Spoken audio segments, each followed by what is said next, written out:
The first 3 weeks of the eruption here in Hawaii, crazy things would happen in the middle of the night. A new fissure would open up and it would threaten a new neighborhood. Thousands of people were evacuated from their homes. I started the Hawaii Tracker Facebook group to help people understand what's going on and get their questions answered. Hey, how's it going? We're live. This is Fissure 20. We had hundreds of people all throughout the neighborhoods sending in videos, articles, and images. We spend a lot of time making sure the accurate information gets out. This is live. There's still lava moving. They weren't just sharing a story, they were helping their neighbor. If a family was being evacuated, a group would just jump in and help out. So it was huge. They were watching out for each other. Hello everybody, thank you for coming. Thank you for the support from everybody. As we go through this, we're growing closer together as a community. When tragedies like this strike, you really realize how much you need each other.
Aloha everyone, I'm geologist Philip Ong, here with Mr. Dane DuPont of HawaiiTracker.com, bringing you guys another Hawaiian volcano update. Today, Happy New Year, January 6th, 2022. Showing you guys images of just before New Year's Eve on Kilauea, a view that we saw reoccur earlier yesterday. So Kilauea is still erupting. We'll talk about the pattern of activity recently, which has been on again, off again with all the pauses. We'll collect some questions. Dan will answer what questions he can in the chat. And we will discuss other ones live as we go, so feel free to jump in, Dane, as you like. And we may have some issues with Facebook today, although perhaps we're back on there now. I haven't had a chance to bug some issues. So thanks for joining us. We'll touch briefly on Mauna Loa as well and some of the other volcanoes. We will be back with you guys again next week. We'll talk more about some of the research and science of what's going on that's being presented recently at the AGU meeting, as well as the Volcano Awareness Month that's ongoing here in Hawaii Island, hosted by the USGS HVO, of course. All right, so yeah, this is the kind of the best of the activity we've had in the last few weeks. We've had a lot of start again and stopping and starting, pausing of the activity.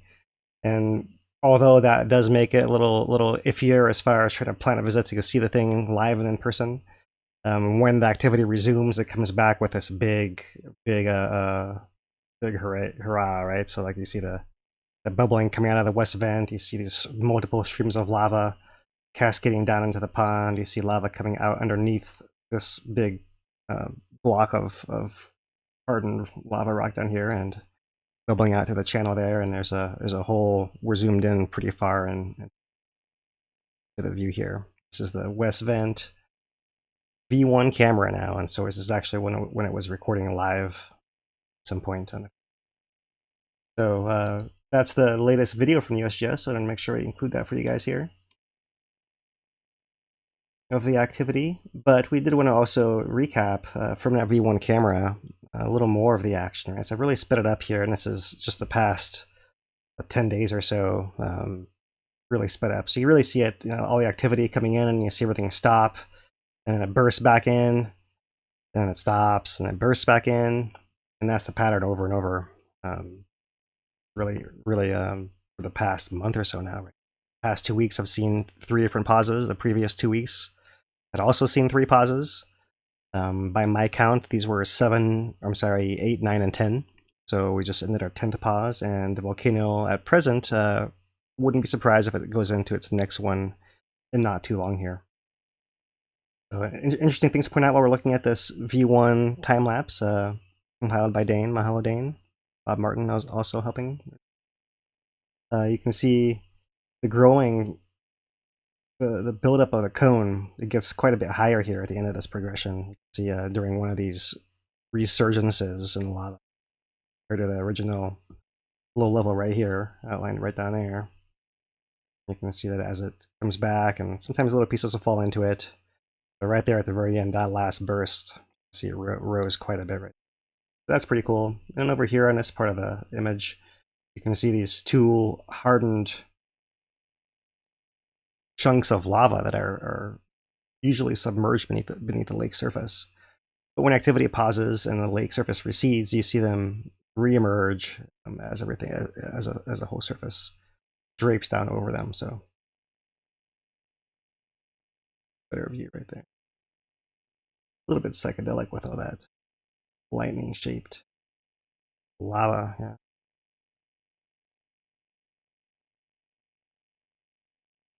All right. Viewed from the F1 camera, our more typical view here. Show you guys what this looks like.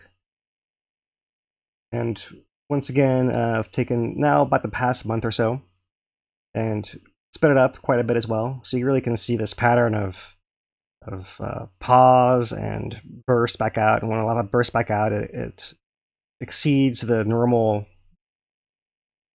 confines of this perched lava pond right through there. Like you see it spill out to the southeast. You see it spill out to the north along that western wall right there. And it always recedes back to its steady state of right in here in this smaller area. That hasn't really changed a whole lot in the past month or so. That's pretty interesting. There's also been, underneath the crust, some pathway of lava that reaches this far edge. So you see these ooze-up flows that come up disconnected from any of these overflows of the main lake.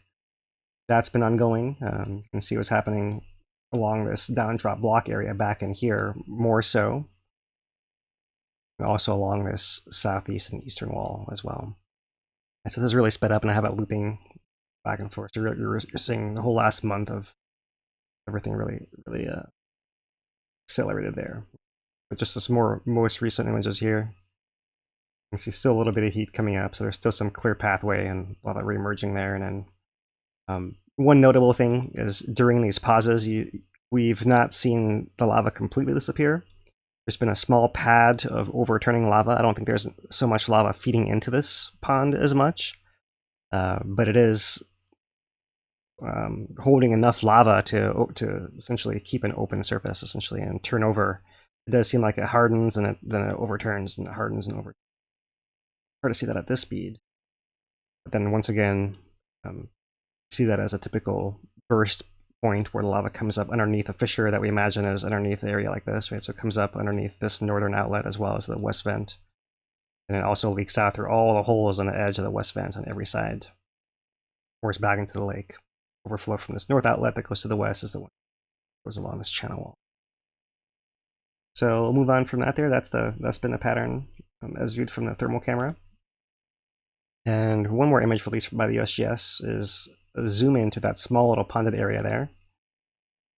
So this is through their rangefinder.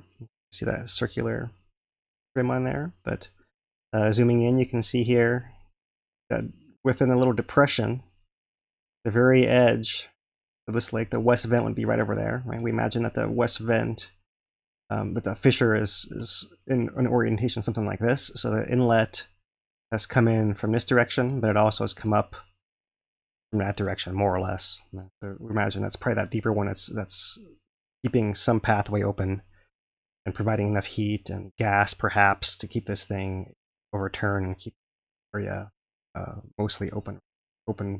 As you see in this image, it may just be right along the edge there with that hardened plate in the middle.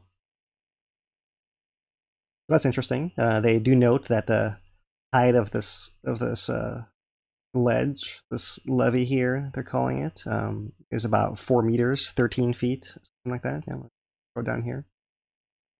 4 meters vertical levee standing 4 meters, 13 feet tall, bounds the edge of the pond. Distinct layering levee walls marks earlier lava levels more full. So that's if you're wondering at the USGS data dimensions, that is it right there. And as far as the width of the active surface of the pond right in here, that's referred to down here as well as, I want to say, 98 feet. 30 meters, 98 feet from end to end at that time. That's the dimension. It's a small little pond within a larger area there. Okay, so the story here, looking at the signals, this is our summit lava depth for the last week in the top. And what's been happening is, the first thing to point out is these spikes that come up. This is the surges of when lava comes back after a pause. It seems to flood out through the whole system, and it essentially is, it's like a flash flood almost, right? It rises to a level, in this case it was 304 meters, then drops back down to 302.7, maybe something like that, right? So a little more than 1 meter that it's surging up. That happens both times. And at times in between, you see it flatter, right? There are times where after the surge, the lava level is rising. That's the filling behavior we've seen for most of the eruption. But then whenever you have a pause, you see this little dip coming down, or maybe a small little lull, or a pause may be more of a dip like this, and then you see more of a steady state, right? And maybe slightly decreasing because a couple of things happening. One is the processes within the lake, the gas is coming out and the lava shifting as well. Two, the whole inclination of that lava lake surface. We know that it's being lifted up higher over the hotter lava over the vent in the west, and there's a slope of it's been as much as close to 50 feet from west to east. So if the lava stops coming in on that west side, then it gives it a chance to equilibrate slightly more. You can see that kind of thing happening. Another reason for have those small variations. But overall, the grand pattern is it's been pretty flat and then jumps back up, rises a little bit, then gets flat, and jumps back up. And so you have to really compare it to this tilt plot that's right below it here. So you see, this is our ground tilt, so showing inflation and deflation of the ground as it swells with the magma chamber, magma reservoir, the whole complex. So what you're seeing, this big signal, this big bite out of it here, is a deflation. So almost like an exhale, and then a reinflation, like an inhale, like a repressurizing of the ground, tilting back outwards at a higher rate. And once it reaches that higher point again, it seems like it bursts out of the ground somewhere around there. And as soon as that happens, you see the tilt turn around, and it goes back to deflation afterwards. Not a big, fast deflation cycle, right? But a more gradual deflation. That's what you see happening. A little harder to see as much on this 1 week signal. Let me put it here to make sure we have the latest data here, and you see we are deflating a little more quickly now, so we'll have to wait to see if this turns into this full size deflation-inflation event, and if so, then we can expect another pause to come perhaps tomorrow. So that's been the pattern, off and on and off and on. And while we're on the signals, we'll keep going through them here. Here's the last 2 days until, so really since like 1 p.m. or so is when we've seen that stronger deflation signal. As far as SO2 for the last month, scroll it down, so we put the tilt on here as well, right? So at the bottom is a 1 month summit tilt. So here we are, we're just coming into this very bottom right here, coming out of this most recent deflation inflation. You see we've had quite a few of these, and they've been, for the most part, larger in magnitude as far as duration and amplitude, both, right? We had a few small ones earlier on, about a month ago. These 3 back-to-back eventually led to a small pause as well, but some of these earlier small ones did not. Big ones did, small ones did. So that seems the pattern to be that we settled on into a more of a some kind of steady state or quasi steady state there, to use terms as a geologist at USGS. And besides that, the pattern may be steady, but perhaps going slightly downwards as well. So that's the same as our update in December. Both our updates in December haven't really changed a whole lot as far as. And I wanted to talk about this first because there are gas measurements as well, and they are quite variable. The highest one's about 5,000 tons per day. The lowest one's down in the hundreds or so.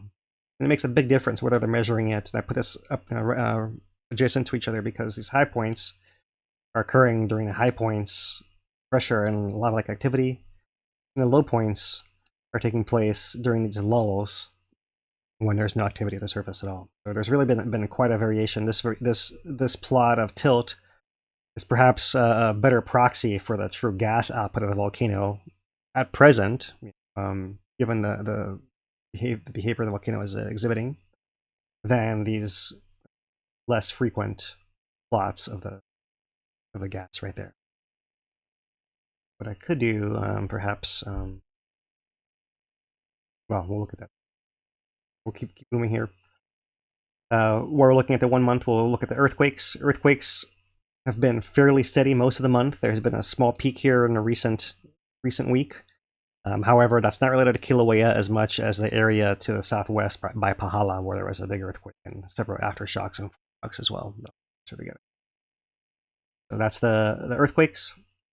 GPS at the summit. I'm gonna hop in real quick. We have a $100 super chat from Love the Color Orange. It says, "Happy New Year! Thanks for the time you put into all these updates. I appreciate the support. Really helps." Mahalo for your support. New Year to you too. All right, so this little bump in earthquakes, we'll come back to that here shortly. But looking at the GPS at the summit, this upper panel is a summit to start, and this is north to south across the crater rim. And I'm going to zoom into this far right end over here. And really, there hasn't been any discernible change up or down. We're seeing more spread in the data, right? Probably since about here. And that directly relates to these larger deflation-inflation events we're seeing. Where you really it's lasting several days. And so when you have a GPS measurement coming in at least once per day, now you have 2 or 3 data points that are down at the lower end, and you have 2 or 3 that are at the higher end, and so on and so forth, going back and forth. That's the main story there. And so that pattern right there may be more a mimic of this 1 month summit tilt that we're seeing here. And to help illustrate the pauses here, I've actually annotated that summit tilt plot. Let me more on screen here. But I've put in this pinkish peach color, however it turns out on your screen, during the pauses in activity here. This is the last month. And you can see they pretty well line up with the deflation-inflation events, these large ones. Like I mentioned earlier, there's a couple of small ones that don't have it and one small one that does, but maybe if you add those all together, somehow it worked out to be like one big one. But really, getting past that, we can see that the last 4 have been pretty similar in their pattern, right? You see sharp deflationary drop and stays down there for a little while, sometimes longer. This is one of the longer ones at 3 days that we've seen here recently. The shorter ones might last 12 hours, but that's about the range, half a day to 3 days so far. The one that we recently had was not quite 3 days, and so it actually is not the longest one we've seen. The longest one we've seen was actually about a month before that. And you see that the pauses last.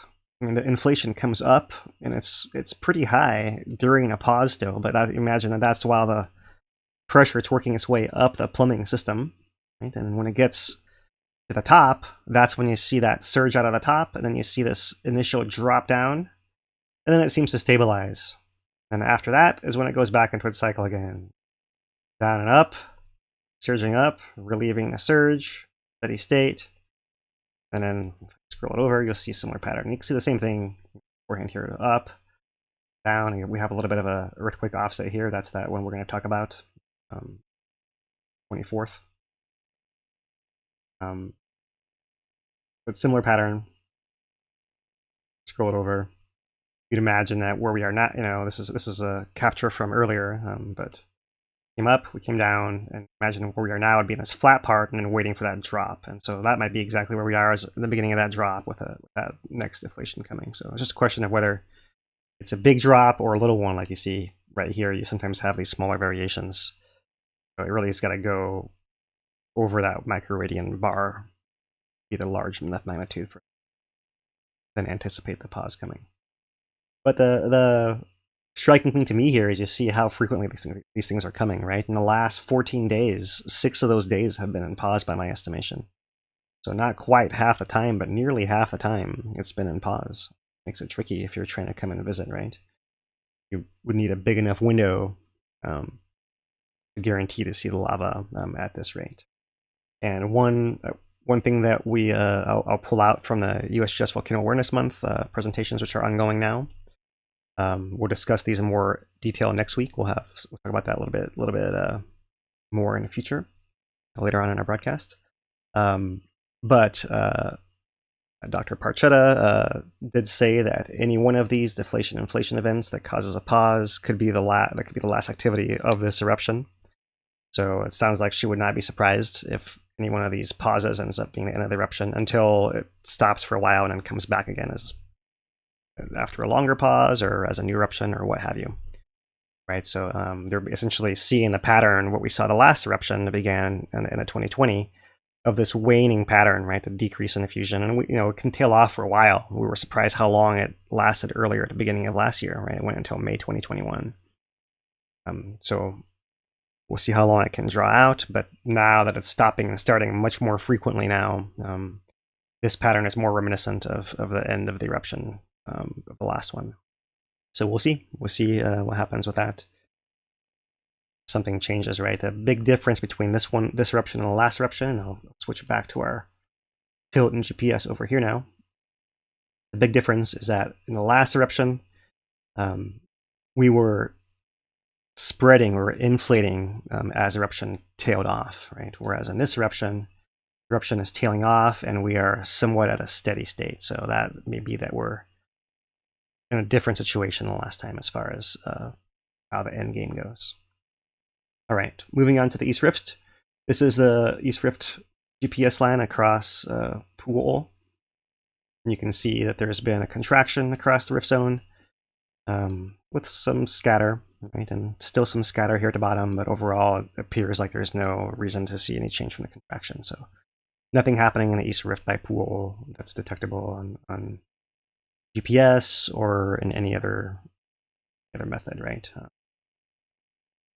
There's been no report of extra gas coming out of there or anything like that. So I think it's looking good for the Lower East Rift for those guys who have that as your main concern and motivation to watch us here. For the last week, the earthquakes have been pretty steady on the south flank as usual. Nothing really changes there. I can almost just plug that clip in every week. Been slightly more elevated with these 0 pointers, not quite magnitude 1s around the summit area, but that may be to do with these longer deflation-inflation events also, right? And we'll see how that plays out in the next few weeks here. But really, the activity that's been dominating the registers has been over here in the Pahala region. There was a big earthquake that occurred quite recently. There it is on the 3rd. That one, I believe, came in as a 4.3, I want to say, after all the revisions. You can see it's deeper down, 30 kilometers down, whereas all this shallower red and orange and yellow stuff is more of the volcanic pile, the edifice, the actual structure of the volcano itself.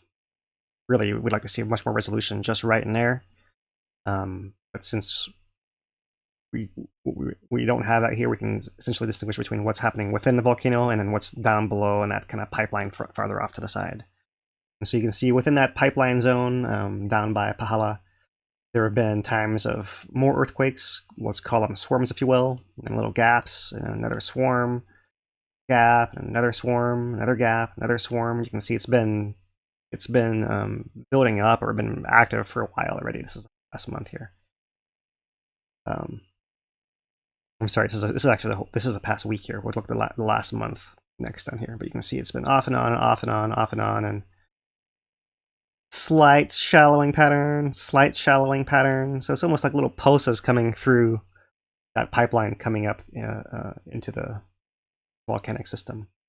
And this is on a Kilauea side. So we kind of imagine that it goes in some manner off this way towards the summit. It might go kind of flat at depth, and there's some areas that don't cause earthquakes when it moves through, and other areas where it does. And this is an area that does seem to show that quite a bit. In any case, we can be fairly well assured that the magma supply to the volcano is alive and well. It's really all we can take. And it's got interesting patterns within itself that we really can't link to the surface activity. Any real confidence there. For the last month, see that same south flank flare, much more dense in the Pahala zone, and you see a little bit more of this background around the summit area, Kilauea, as well as this adjustment zone between Kilauea and Mauna Loa that's off here too.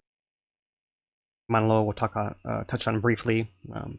Is moving a little more than she has been over the last year, but still nothing alarming as far as the rates go. All right, here's the last month, and once again, this is, I should have said this in the last plot, depth on the left here, and then time, the whole last month in this direction. And you can see that band of deep Pahala earthquakes has been ongoing for years and years and years. It goes beyond this graph. You can see it comes in clusters, sometimes more, sometimes less, sometimes more, sometimes less. And you can see it actually has been building up more activity in the last month as far as the size of the earthquake. So we'll see. If sometime this is actually something we can connect to the surface, that would be exciting, but nothing that ever happened that way before has been. I thought I'd show you guys the seismograph has been one of the easier ways to track the output of lava from the vent. So this is like the last 48 hours signal being shown here.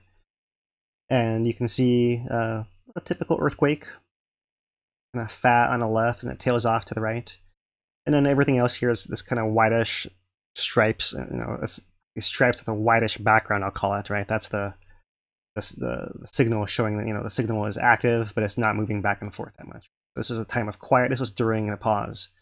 And then the tremor begins. This is the tremor of the lava coming out through the vent into the lake, and imagine it's all the gas bubbles and everything, just causing the vibration of the conduits, right? And you see it picks up, and that's when eruption resumed. It was right through there.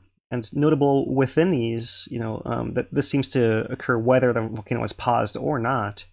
You do see these extra bands of tremor coming through. So it's not clear if this is something happening deeper underground, beneath the vent, or if it's something to do with some gas overturning or gas process within the surface. It's not quite clear. You see it's happened again today here within this more steady state diffusion pattern. So we'd imagine that if there were to be a pause, you'd see a change from this slightly inkier background here, what you see up there.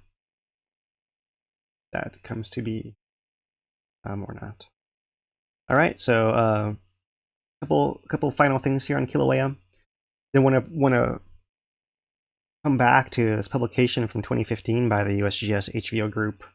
Matt Patrick, Kyle Anderson, Michael Poland, Tim Orr, and Don Swanson, all collaborating on lava lake level as a gauge of magma reservoir pressure and eruptive hazard. Right, so this is back when they're linking here. This is 2012, January and February 2012 here, showing in blue the lava lake level on top, and in red the ground tilt on the bottom. You can see a pretty perfect one-to-one match, right? Now we didn't have exactly the same configuration then as we have now. In that case, we had lava coming up through the bottom of the lake and filling up that crater from below all the way up, and that thing was very, very deep. So it seemed like during the times of big deflations, you still had quite a lot of lava within that smaller, narrow pit, right? So you didn't have to keep a much larger surface open. You had a smaller pit, and it was essentially taller than it was wide, so you could see the surface open, but the whole thing would drop down and come up, drop down. And not just with deflations at the summit, but also with movement into the rift zone. So for the 3 East Rift eruptive events in 2011 to 2012, or 2011, I should say here, in 2011, that was also noted. But our focus today is more so on this, because there's nothing going into the East Rift as we've seen here on our signals just now. We're more interested in this connection at the summit. So interesting to see that pattern that was evident in 2012, right? Just think about what happened, how much longer the activity persisted from 2012, right? And we actually had a continuing buildup of magma from 2012. We had a overflow of the lava lake at the summit in 2015, along with an intrusion at the summit. It kind of built up all the way to 2012. So essentially, it was a signal of high magma input into the volcano, that you could keep that open pathway and keep that variation. So that's the question that I'm curious personally is, can we keep that open connection from our system right down to the magma reservoir, despite not having what's being termed an active lava lake, without lava bubbling through the bottom of the thing? Ours is coming up the side and then pouring in, so that whenever it pauses, that whole area just sags back down and still liquid underneath that giant crust, but you don't see any of that on the surface anymore. Slightly different in that sense. My curiosity now is turned to that conduit, right? Is a conduit fairly open now, where it can be considered an open connection? And if so, could the eruption just kind of start and stop indefinitely for long term? That certainly is possible. This is a new era. We won't know what happens until we see it happen. We can just speculate like that. But interesting parallels there and some food for thought. The biggest impact has still been the VOG, and being wintertime, the winds are variable. And so here's a VOG forecast for the next couple of days here, showing the source at the triangle Kilauea, and then because of some Kona direction winds, you're getting some VOG towards the Hilo direction, towards the saddle direction. And of course, as always, wafting down towards Pahala as well. A little bit more relief for ocean view, perhaps. Of course, the winds always switch back, and so by 2 days from now, it'll have to switch back and bring everything back around to the southwest. That's a typical pattern. Nothing as far as dangerous levels. Everything is still just irritating, perhaps. Let me plot right here, right? So we have, this is the the red would be chance to exceed a 0.1 ppm threshold, right? For example, if we're to go to unhealthy levels, then you see it's not quite as likely that happens. Go to hazardous levels, you really don't see it show up anywhere at all, right? We're tracking those lowest levels so we can be more aware, right? Hazardous perhaps a little bit more so, whereas the saddle tomorrow, but more so to track the movements of the fog that can be, or affect the views, or enhance the sunsets or what have you. That's the output of Kilauea, and of course it's been starting and stopping as well. So of course, when they make this model, they assume that it's with a constant output. So if the output stops, then everything changes. Okay, so we showed you guys earthquakes for the last month in Kilauea, and talked about that little swarm that changed it for the last week. But in the grand scheme of things, over the last year, that's just a small little bump that we were focused on right there. And really, we're at low-level sin eruption levels, as we saw during the last eruption. Here's like between eruption levels, and here's build up to an eruption levels right there, right? So we're still at this lower level right here, as expected, no surprise there. But zooming out from Kilauea and looking not just at the southeasternmost volcano, but at the whole island, you can see most obviously this big swarm of earthquakes around Pahala. Right, you do see a little bit of dispersed activity, 1.8 over Hamakua, 2.5, a couple of those that are fairly deep underneath Kohala. one offshore Kīlauea, a 3.4 that was 50 kilometers, about 30 miles west of the island here. That was one of these flux earthquakes adjustment of the whole surrounding land to the movements on Hawaii Island. That's one that is a little larger than usual and is felt over here. And looks like a red one just popped in here. The latest one just come in at 2.0, 32 kilometers down. So that's your typical Pahala cluster right through there, right? We've talked about already. But now that we're zoomed in a little more, there is a few other to point out there. We still have activity happening at Mauna Loa, it's upper southwest rift zone, and at the north end of the caldera as well, a couple right there. There's also this one that's a little bit, it looks similar from this point of view as to this other Pahala cluster.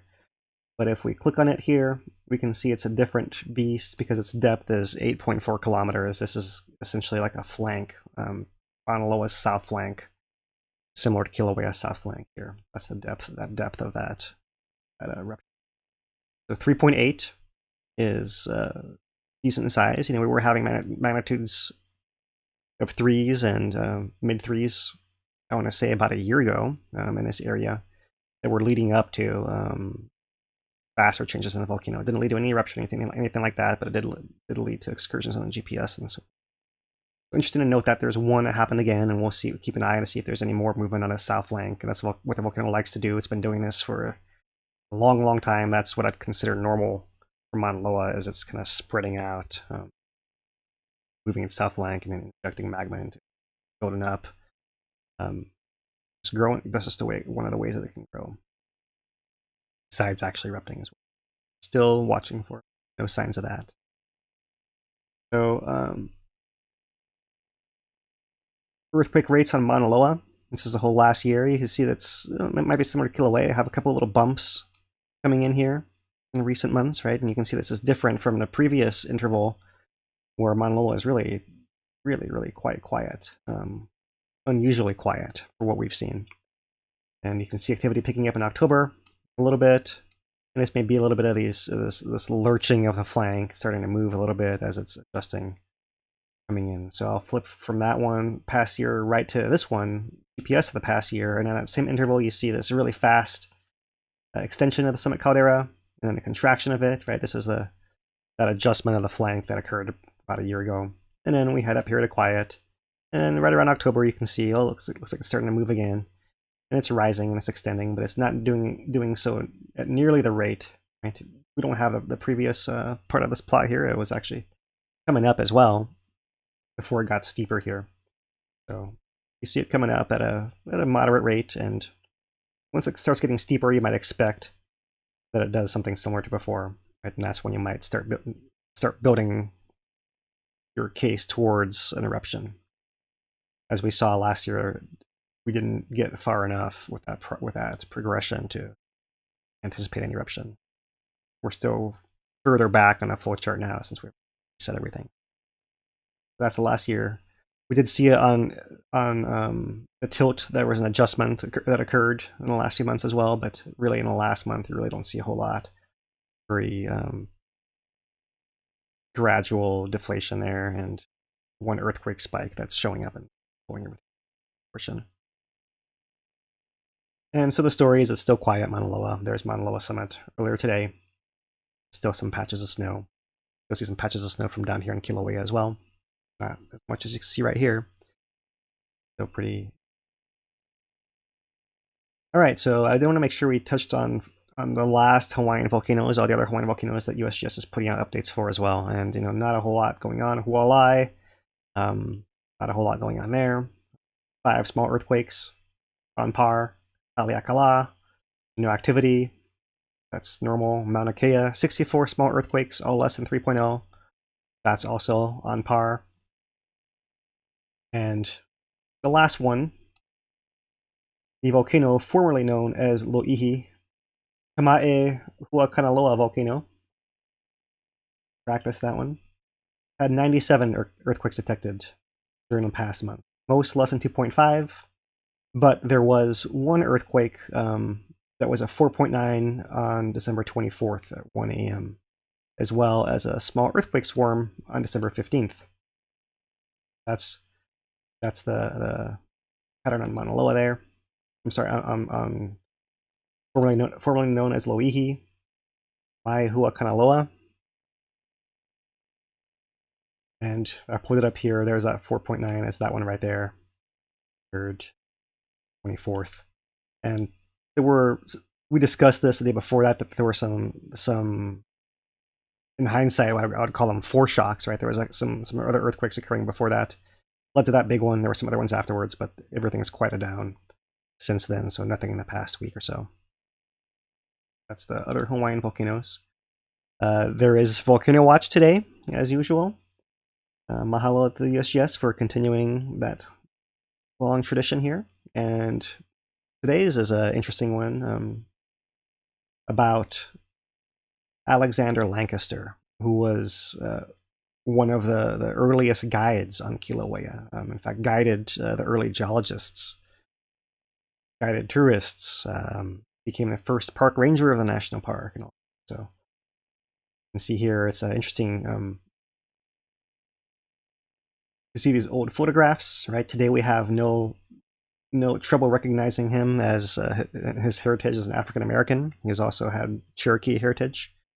But for a long time, you really don't see him referred to as African American anywhere at all. It's a small little foot. So I'm glad to see him being celebrated. You can imagine that there were other times that he would not have been a subject to be highlighted. So fantastic to see him, his story put out here, right? He was born in 1861 from Virginia, and arrived here by the age of 21, and in his own words started watching Kilauea. By 30 years later, at the age of 50, he was already a well-known guide, and that's when he meets Frank Perret to start establishing the first HVO observatory on behalf of Tom. So we read the whole story on hawaiitracker.com. We posted there. And finally, I referred to this earlier, there is a Volcano Awareness Month program is going on. So if you're a diehard, you can go and check these out. There are short videos being put out every Tuesday. These have been in a range of 15 minutes or so far. And short features, maybe 5 to 10 minutes or so, put out as well. So I just mentioned a little bit of one of the results that was the most interesting, relevant thing to me. But what we'll do next week is we'll play you guys in full these 5 videos that will be out by next Thursday. And then we will have some live discussion and commentary, and we'll give it as like a watch party, so we can, pretty much. Don't have a time to watch it on your own. We'll, kind of do it on your own. If it's something you've seen already, you can feel free to skip it, or if you want to hear our takes, and very nice. And we'll come back with a full-on signals, everything else. Following week, and probably do the same recap following, right? So we'll kind of alternate this month with our Thursdays, doing more of the data dive like we did today, and then doing more of the video review and talk story, Volcano Awareness Month, on the other weeks. I'll try and keep the bad jokes to a minimum during that as well. No promises, Yes, if you'd like to watch the videos without bad jokes, you may want to watch them ahead of time, perhaps. All right, all good. All right. So one last run through our webcams here. This is a V1 camera. There's a current view. It's still erupting, maybe not quite as vigorously. We don't see those channels coming out the bottom of the vent anymore, anywhere. It's just coming out of the actual outlet. The last 24 hours had already settled into that pattern. We can move over to the KW camera, that wider field of view right there, and what it would look like from that point of view. And from the south, our S1 camera is back in action. This is a closer view to what you might see from the public overlook at Kanakakoi. So I'd like to point this one out as well, and we'll leave you this with as our last view here before we say our mahalos and discuss some questions, Dane. All right. Well, yeah, let's go through the thank yous real quick. I do want to thank one more time the Love the Color Orange for that super chat. We also take donations on hawaiitracker.com/support if you are so inclined. But really, we want to thank everybody just for being here. A comment and a like and a share, those really go a long ways with the YouTube algorithm. We don't have, money to be throwing at marketing and stuff like that. So we really, really rely on the viewers carrying that that burden for us almost. And it really does help just a like and a comment. We do post on hawaiitracker.com. It's a secondary spot for us to go in case something happens and we need a secondary place to deposit everything. It also is in chronological order. So check out hawaiitracker.com for all of our latest. And we do, and you can become a member there and submit questions, that kind of stuff as well. We do want to thank our two sponsors, as always, Kilauea's Bar and Grill in the heart of Pahoa, and their new location out in Orchid Land. They got two different menus, entirely different venues, unique environments, and competitive prices. They do some traditional dishes with some local takes on them, indoor, outdoor dining, takeout options. So they got you good to go. If you're out in Pahoa, definitely check them out. We also want to thank Kalani Tours. They operate primarily out of Kona. They do tours all around the island. They do some waterfall tours, some Kona coffee farm tours, but as long as this lava is going, it's all about the lava tours, really. They can take a small group up there and give you that more personalized experience where you get all your questions answered, as opposed to the bigger style of tours where everybody gets on a bus and gets yelled at over a loudspeaker. So definitely check them out. I think that does it for our thank yous. We can get into some questions here. All right. We don't have that many. But Michael asked, does the summit need to fill to create pressure pushing against the East Rift again? I remember these paintings Phil carried on his tours with activity that is reminiscent of this type of activity, should make for plenty of viewing for years to come. Yeah, I mean it's a interesting thought, right? I do think that we are in an era of enhanced viewing for years to come. I think that our lava stadium is going to be putting on a show for the rest, for a long time, still to come, right? As far as how much pressure to push into the East Rift, that's a great question. The dynamics of the connections to the East Rift are not quite clear. It seems like there is an open pathway all the way to Pu'o'o already. In fact, we've seen the East Rift zone pressurizing and depressurizing in sync with summit eruptions. So past Pu'o'o, it seems like not as much, right? And there was some research at the AGU that we've referred to, haven't really discussed it in much detail yet, yeah. But there was refilling of the East Rift detected in the INSAR images post 2018, but that was a short-lived event in the lower East Rift, and there does appear to be some blockage at Pu'o'o even from the INSAR as well. So it seems like maybe the easiest answer is there is a connection to the East Rift already, but it's coming out of the summit easier for whatever reason. It's easier for it to come up out of the summit straight up than it is for it to come out of the rift wherever it can. And when that changes will be interesting, but it's much more likely that it happens in that upper East Rift zone area, middle East Rift area, to Pu'o'o, and not beyond that. Rather than anywhere else, and it's still most likely at the summit. I do think summit is most likely, and I think yeah, lots of different views of the summit for years to come. And really, that's what we were saying post 2018 as well, was summit, and then summit. That was kind of the models we were working off of, is lots of summit activity. Yeah, and that's kind of where we're at. Yeah, we take a fairly Vegas approach to this, right? Where we know that it's not the guarantee that that's the only thing that happens, but you look at the odds most of the time. This is what usually happens, and we followed that pattern. Volcano hasn't thrown us any surprises, which it can.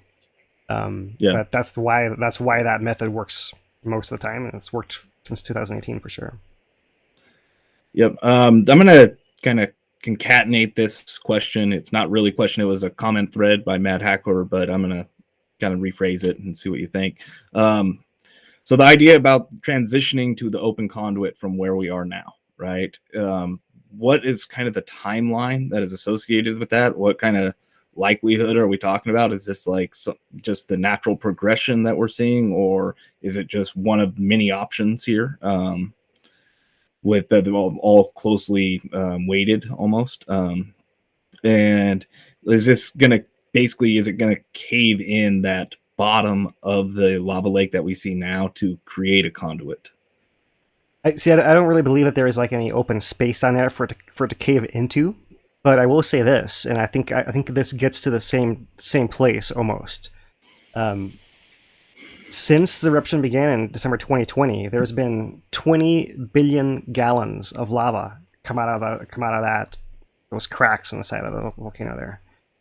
So you can imagine that even just through the actual wearing down of the conduit by the material flowing through it, you could enlarge it and erode it and actually grow the size of that thing, right? So the whole thing is the conduit able to pinch close, we'll call it, during these deflation times and pauses, right? When a volcano pauses, is the conduit's geometry such that it can get blocked all the way? Or can it actually be all the way open? And, if you actually move material through there and erode it, whether it's thermally eroded or mechanically eroded to the actual abrasion of gas bubbles or what have you, either way, you can still enlarge that conduit over time. And I think that's how you transition to, in my mind, to that open conduit, right? And we may be there already. It's hard to tell, right? Because we don't have the 2012, 2008 to 18 summit situation where we had that lava lake was almost always there. And it would just come a lot higher and a lot lower and a lot higher. And when it went a lot lower, we couldn't really see, well, okay, it's not like, is it all the way crusted over? Is it draining back in? There was still enough of it left that it still had that active surface as far as we could tell. Whereas now if it's bubbling through the lake, it's doing it just in a localized area over on that west side, apparently.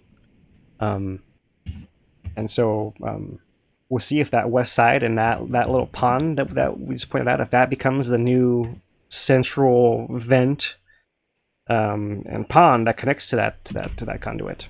That's possible, or it could be that an earthquake or a big batch of magma comes through and distorts or deforms the passageways and changes things, and then we reset it and start over. And it's just a matter of time before something like that happens. But for now, you'd think that it's going on long enough that if it keeps,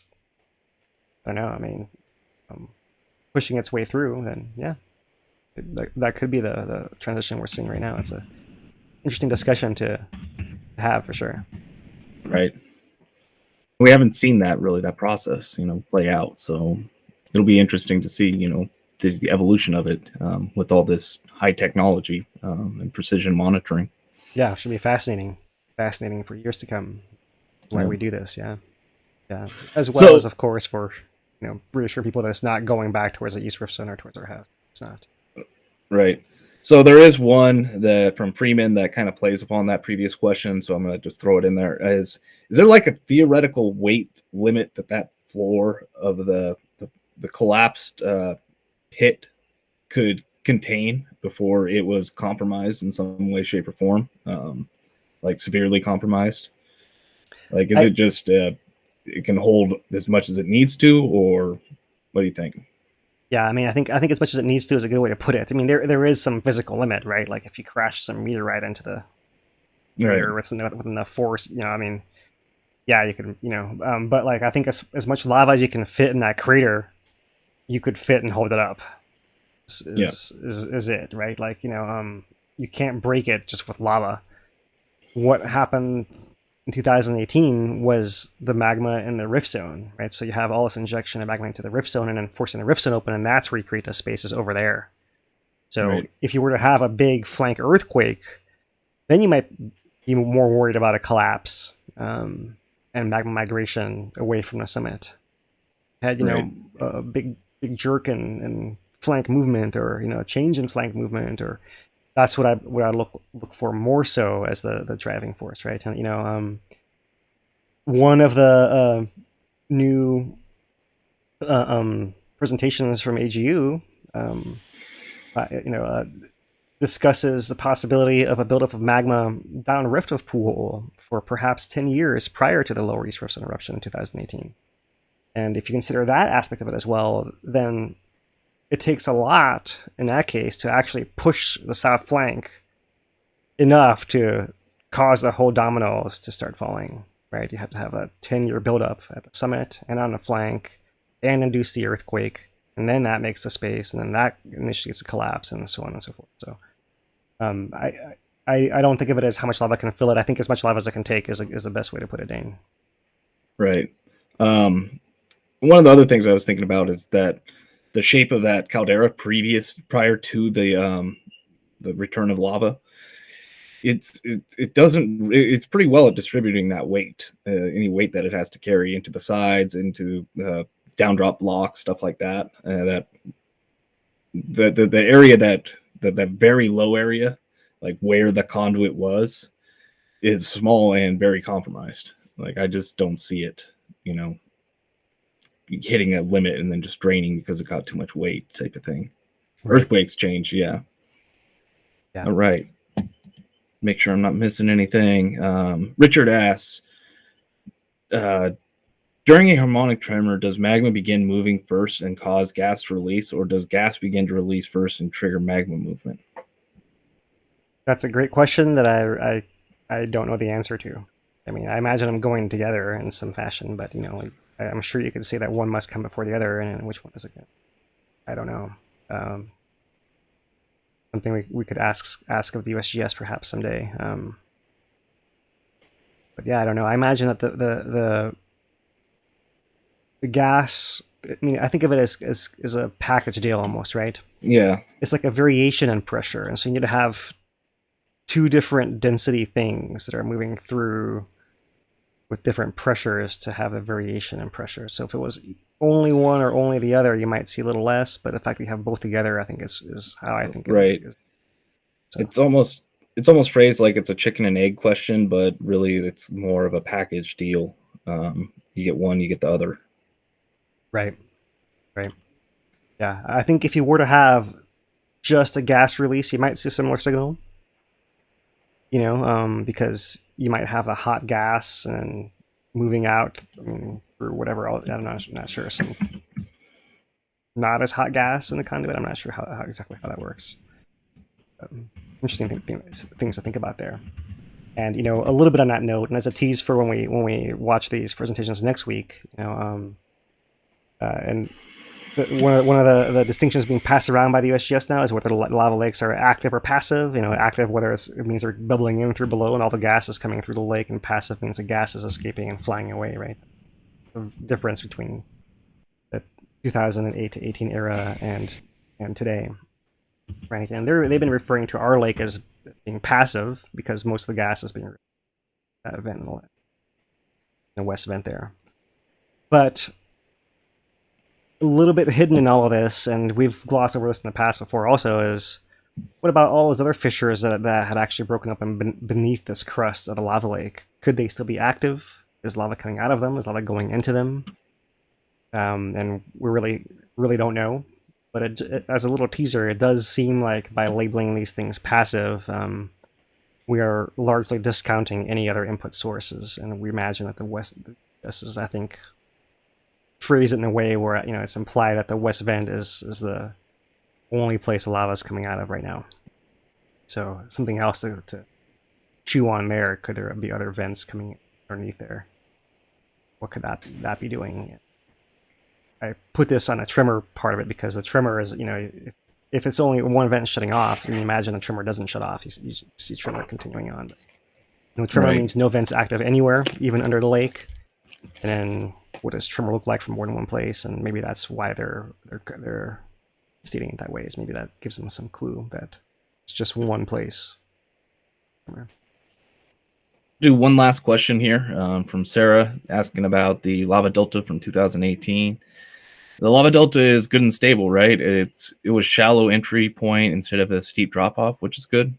So maybe just talk about the delta a little bit. Yeah.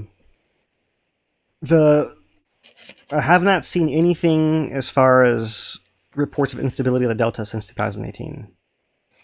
Right. I guess as simply as I can put it, right? You know, I haven't seen any reports from anyone down in Puna. Haven't seen anything really, right? As far as why it's stable, that's a whole other can of worms.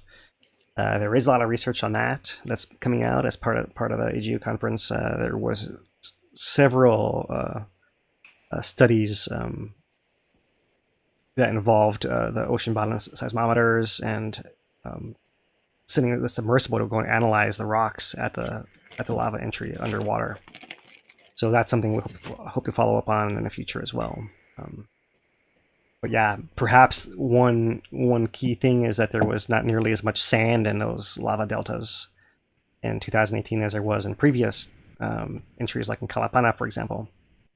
And without that sand, you end up having a much more stable slope, essentially. And that may be a big part of it as well, why you can have these very steep, stable slopes. And maybe we'll just leave it at that for now. Right. Yeah, that is one thing to note is there you did have areas where it was flat, like the Bowls, Shacks area, but you also had areas where it got pretty deep pretty quickly. And it seemed stable along all of it type of thing. I mean, Kapoho Bay was shallow, right? But I think there's an area where lava filled in down to 900 feet deep. Yeah, that's so there's like right around Campbell. Yeah, Campbell Park somewhere Pond. Thickness lava all the way. So that's not, that's a big pile of steep lava. Yeah, and I haven't heard anything about it being significantly different than the rest of the delta in terms of integrity. I mean, theoretically, it'd be weaker, more exposed, but nothing like completely obvious. All right. Well, I think that does it for our questions. Going through one last time. Yeah, it looks like it. Come check us out next week. We do have something kind of special. Go through some of these Volcano Awareness Month and the presentations by the USGS and throw in a little bit of extra context. Let Phil talk about it a little bit, explain some things, and be interesting. Yeah, let you guys jump in too if there's something that doesn't make sense or you want a different explanation. I'd have you too. Yeah, we thought we'd do something a little different, unless of course there's a big change in eruption. There hasn't been a big change in a while now. It's it's been changing, but it's been changing kind of consistently and often and in the same ways. And we didn't even choose to show you guys a video of it restarting again because it looks just like all the other ones that's happened 8 times before, which I've showed you already. So I don't keep showing you the same thing over and over. So we'll see. We'll mix it up here this month while there's extra motivation for volcano awareness, especially. So mahalo, you guys. Mahalo for you guys that have contributed by liking, sharing, subscribing. That really helps a lot. If that's all you can do, then that's a huge amount. Thank you so much. Be the first one. We do have another super chat came through, $50 from our friend Gary Bryan. It says, thanks guys, great update. Appreciate it, Gary, as always. Mahalo, Gary. Happy New Year. Yeah, Happy New Year to everyone. All you guys that are longtime viewers, Michael, Happy New Year to you. We'll be back with you guys next week. And until then, from HawaiiTracker.com, he's Dan DuPont. I'm Philip Ong. And aloha, everyone.